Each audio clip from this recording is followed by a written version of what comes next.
Comunicaciones, radio, televisión e internet presenta Espacio Libre, un programa de conversación y análisis, temas de actualidad desarrollados en profundidad. Conduce el abogado Hernán Ferreira Ceballos.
De tomar decisiones distintas.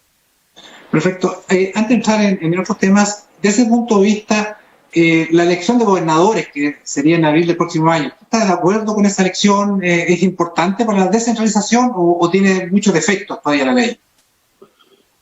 Es importante para el proceso de descentralización. Lamentablemente, al día de hoy va a ser una prueba testimonial. Quienes sean los primeros gobernadores regionales van a tener una doble condición, una positiva y una negativa. La positiva es que van a ser efectivamente las primeras autoridades descentralizadas del poder central. La negativa es que hoy día, en el actual marco normativo en el que nos movemos, los gobernadores regionales lamentablemente poco van a poder incidir. Aún está pendiente el concepto real de traspaso de competencia. Y este traspaso de competencias obviamente debe involucrar recursos regionales, capacitación y formación de capital al humano y por sobre todas las cosas, decisiones descentralizadoras que son tremendamente importantes para un país en que lo relevante, lo importante en Arica y Parinacota es obvio que no puede tener la misma realidad o la misma importancia en la zona centro y menos en la zona sur del país. Las necesidades de Punta Arenas podrán, desde el punto de vista geopolítico, a lo mejor complementarnos, pero desde el punto de vista de la realidad física, obviamente no tenemos ninguna cosa en común. No. Ahora, este programa se llama Espacio Libre justamente porque estamos en defensa de la libertad. Nosotros pensamos en este programa que la libertad individual en Chile está seriamente amenazada.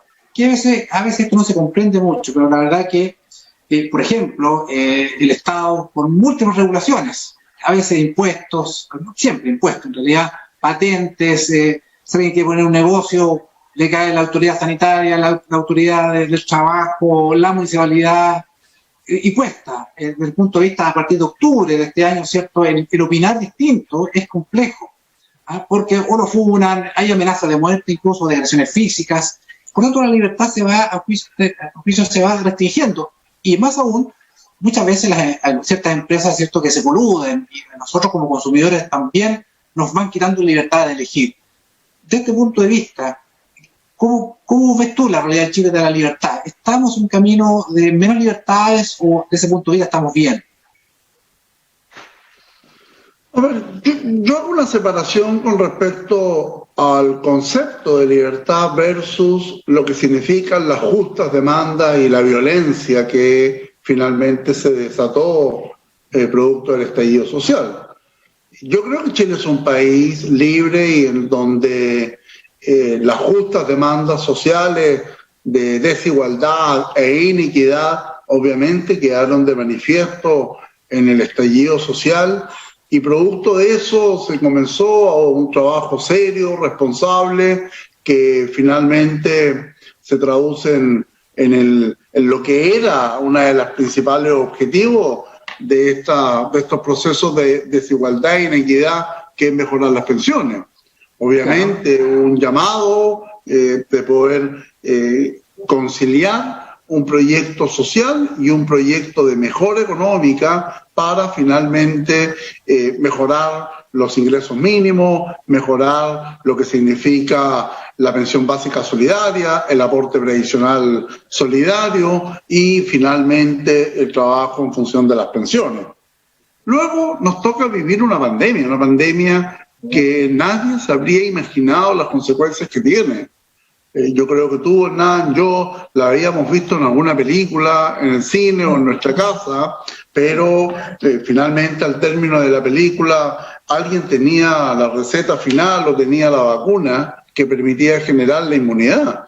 Hoy día no tenemos receta, no tenemos vacuna, es insospechado cuánto puede ser no solo la preocupación para la crisis sanitaria, para que el contagio sea regulado, no sea todos de una vez, porque no tenemos capacidad ni infraestructura hospitalaria, ni menos ventiladores mecánicos frente a un proceso tan grave como es este contagio, que gracias a Dios tiene obviamente niveles de mortalidad mucho más bajos que otras pandemias, pero afecta obviamente la pérdida de un familiar, que sea adulto mayor o que tenga una enfermedad de base. Entonces, cuando nos enfrentamos después del estallido social a esta pandemia, yo quiero valorar los esfuerzos que ha hecho el gobierno desde el punto de vista de atender a las personas, a las familias, el ingreso familiar de emergencia, de lo que es también el trabajar con el seguro de desempleo y también las boletas de honorario, el FOGAPE para apoyar a la micro y pequeña empresa, que en general son todas medidas sociales que son efectivas, son eficientes, pero tienen un problema en su cobertura, porque lamentablemente es todo el país a quien le estamos pidiendo que se confine, que se quede en su casa. Es impresionante la cantidad de comunas que están en cuarentena, y obviamente hay muchas familias, hay mucha gente que no le ha tocado su puerta ni el ingreso familiar de emergencia, que no le iba a tocar su puerta tampoco el plan fortalecido de clase media y que tampoco ni siquiera tocó su puerta un canasto de alimentos. Lo que no tiene ninguna presentación son los índices de caos y de violencia. Eso es injustificable.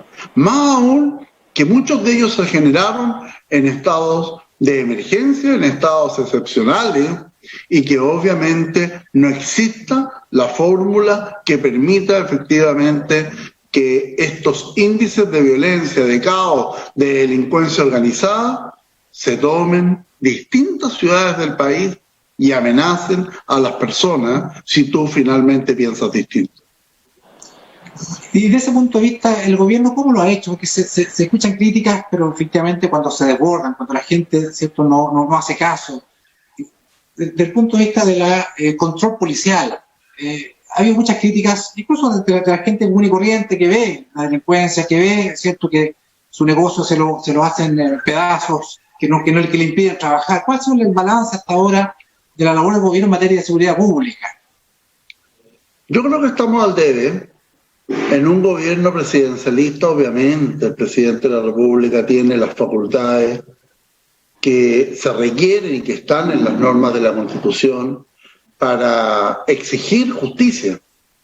Y cuando hay debilidad, es obvio que finalmente se aprovechan estos grupos organizados en que finalmente generan estos escenarios de incertidumbre, de caos, de violencia, de matonaje. En general, cuando se eligen los gobiernos de centro-derecha, yo creo que siempre hay dos conceptos que se manejan en torno a una elección.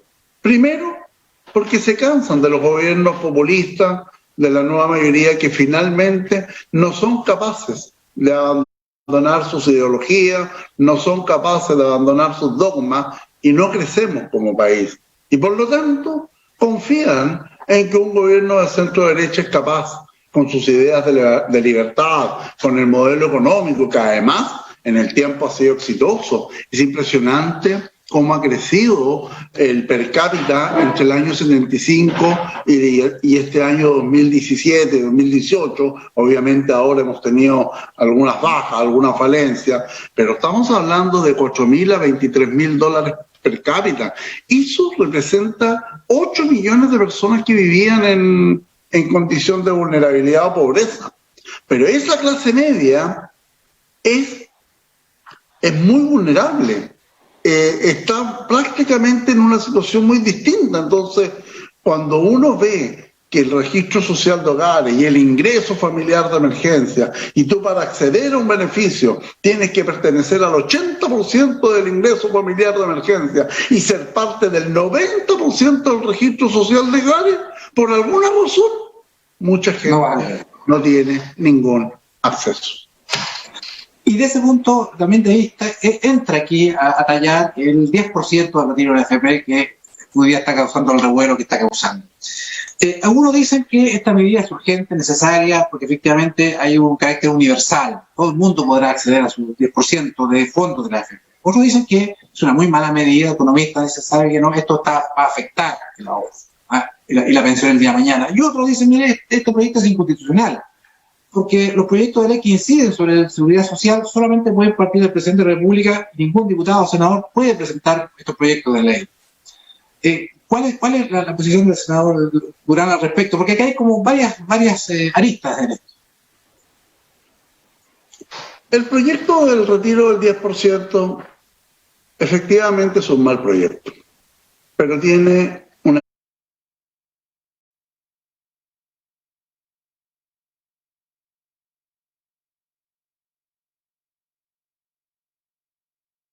gran ventaja: la universalidad del beneficio. Yeah. Y lamentablemente el ingreso familiar de emergencia y el plan fortalecido de clase media son muy buenas medidas, pero también tienen un problema, que es de cobertura. No llegan, ni podrían llegar universalmente a todos los chilenos. Y Y nosotros lo que hemos hecho con los senadores Sandoval y el senador Moreira es decir que vamos a aprobar este proyecto pero con responsabilidad. ¿Ya? Y cuando manifestamos que aprobamos este retiro del 10% con responsabilidad, yo quiero graficar dos cosas que son sumamente importantes. El gesto que nosotros hoy día le hacemos al país de que votamos a favor porque efectivamente merecen muchos chilenos a quienes no les ha llegado ninguna ayuda en el tiempo, y en especial para aquellos que han perdido su trabajo o para aquellos que se han visto disminuidos en sus ingresos. La primera señal es que yo no estoy disponible para todos. Yo creo que aquí hay personas que no han tenido ninguna dificultad. Ninguna. Hay personas que no han perdido un peso en sus liquidaciones de sueldo y hay personas que tienen trabajo, que duermen tranquilos, y entonces ahí es donde uno empieza este concepto de la solidaridad, porque creo que es impresentable que si no existe un retiro ordenado, gradual, con participación del Banco Central, en donde la liquidación de activos no genera un daño cuando se trata de cumplir con el dinero en efectivo para poder llegar a darle a quienes efectivamente lo necesitan. Entonces, obviamente que es un tema que nosotros tenemos que pensar, que evaluar y obviamente también analizarlo. Por otro lado, también le queremos decir a la oposición que no les vamos a entregar un cheque en blanco y que por lo tanto, si ellos en la discusión en particular quieren que efectivamente este proyecto tiene que ser sobre la base del mismo concepto que tenemos nosotros, que estamos llegando con este proyecto para ayudar humanamente a la gente. Y nosotros vamos a presentar una indicación que diga y que ratifique que los fondos de pensiones son de los trabajadores y que son inembargables y que son inexpropiables por parte del Estado. Porque en caso contrario, nosotros no vamos a concurrir con nuestros votos si es que finalmente lo que ellos quieren es abrir una puerta hacia un sistema de reparto que obviamente no coincide en ningún caso con lo que significan las cuentas de capitalización individual. Tú en tu cuenta de capitalización individual, tú de lo que aportas representa un 33%. El 67% restante son intereses y reajustes. Y una persona que ahorró 30 años, que trabajó 30 años, jubila con una tasa de reemplazo igual o superior al 70%. El problema del promedio está en que muchos chilenos obviamente tienen lagunas importantes e incluso muchos de ellos solamente han cotizado muy poco. Entonces, dentro de este proyecto, ¿qué es lo que nosotros también esperamos que el gobierno se sienta a conversar? Porque hoy día hay muchos chilenos que les es mucho más beneficioso acceder al plan fortalecido de clase media que retirar sus fondos de pensiones. Porque en muchos casos lo que podría retirar es 1 millón de pesos y en un plan fortalecido podría tener 500.000 pesos de subsidio y 1.950.000 pesos de préstamo solidario. Entonces senador, la indicación sería, aparte de que sean inembargables, inexpropiables, que solamente le lleguen a aquella gente que tiene necesidad económica, porque efectivamente, por ejemplo, una persona que no ha perdido nunca su empleo en esta pandemia no tendría por qué tenerlo, digamos, no tendría por qué poder retirar sus fondos.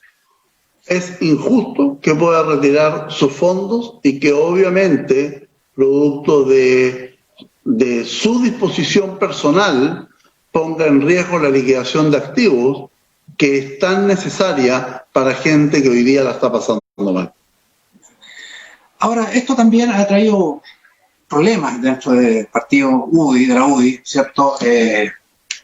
Algunos diputados que votaron en ese sentido iban a ser pasados al Tribunal Supremo, otros renunciaron por esto, Y bueno, la pregunta que todo el mundo se hace, y imagino la respondí otras veces, pero me gustaría que respondiera, ¿qué va a pasar? Porque está esta amenaza y está también la libertad de que cada senador, en un tema que no pareciera que es de principio del partido. ¿Cómo lo usted? ¿Es un tema de principio del partido? ¿No es de principios? ¿Es justo que lo pasen a un tribunal? ¿No es justo? Mira, la verdad es que yo llevo 30 años o más en la UDI. He levantado y he puesto las banderas del partido aquí en esta región. Pasamos de ser un partido que estaba en el cuarto, quinto lugar, a estar desde el año 2000, siendo el principal partido de la región de Arica y Parinacota. Por lo tanto, las cosas de la UDI se tienen que solucionar al interior de la UDI. Yo le he contestado a Pablo Longueira su carta que me envió de manera personal y es un hombre a quien yo respeto muchísimo, pero obviamente que en la UDI tienen que haber liderazgos diversos. No puede pensar él que finalmente puede imponer una decisión cuando estamos a 2.300 kilómetros de distancia. Cuando yo sé lo que pasa en mi región, cuando yo en mi región conozco con nombre y apellido a quienes toda la vida han estado cercanos a nuestro sector político y hoy lo están pasando mal. Y además también es una forma de rebelarme del centralismo, porque yo no solo tengo la característica de representar a la región, vivo en la región y por lo tal voy a vivir toda mi vida en esta ciudad. Y yo no quiero que el día de mañana nadie me apunte con el dedo de que yo preferí un dogma, que yo estuve en la defensa de la AFP, cuando de verdad sabemos lo que cuesta en Arica generar desarrollo, generar producción, generar emprendimiento. Todas las leyes que se impulsan para las regiones extremas, todas tienen letras chicas, todas tienen letras chicas. ¿Tenemos que implorar la devolución del IVA al turista extranjero o tenemos que, cuando hay este beneficio de la ley de zonas extremas? De repente, no, tenemos que promocionar el incentivo de las zonas extremas. Lo promocionamos y finalmente lo que llega es una postulación de más de 100, 120 empresas y la cantidad de recursos con suerte alcanza a 30 empresas. Esos son los programas de Corfo. Esos son los programas de Cercotec. A las regiones nos llegan migajas. Y como tal, si el día de mañana el Tribunal Supremo, después de todo lo que he hecho por la UDI, decide expulsarme, ok, me voy con la frente en alto y con la más absoluta tranquilidad de conciencia y dignidad, que cuando en una decisión importante me tocó decidir entre el partido, el centralismo o mi región, decidí por Arica y Parinacota. Senador, entonces, escucho sus palabras, ¿no? ¿Aló? Ve que no hay un tema de principios y de ese punto de vista también, senador, donde uno ve, un punto de vista de principios, lo que pasó en noviembre del año pasado,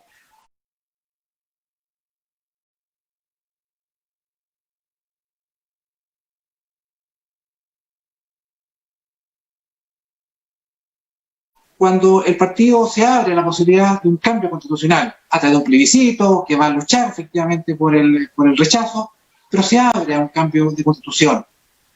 ¿Cuál es su postura, engarzando lo que usted me dice respecto de temas de principios, de defender a la UDI y defender al país, con esta decisión que se toma en noviembre, con la violencia en las calles, de abrir un proceso constitucional? Bueno, todos sabemos que hay voces dentro de la UDI que están por el apruebo. Claro. Yo en esto tengo convicciones muy claras. Obviamente yo rechazo. Yo no puedo estar a favor de un proceso de constituyente que no genera las seguridades y oportunidades que este país necesita y merece. Y por lo tanto, obviamente con la misma libertad que voté en favor del proyecto de servicios básicos y que lo vetó el gobierno y que voy a rechazar el veto, con la misma libertad que estoy votando el retiro del 10%, con esa libertad yo rechazo en el proceso constituyente y voy a trabajar férreamente para que finalmente aquí en esta región al menos tengamos la dignidad que lo que nosotros necesitamos, más que cambios constitucionales, son oportunidades de crecimiento, de desarrollo, de igualdad entre las personas.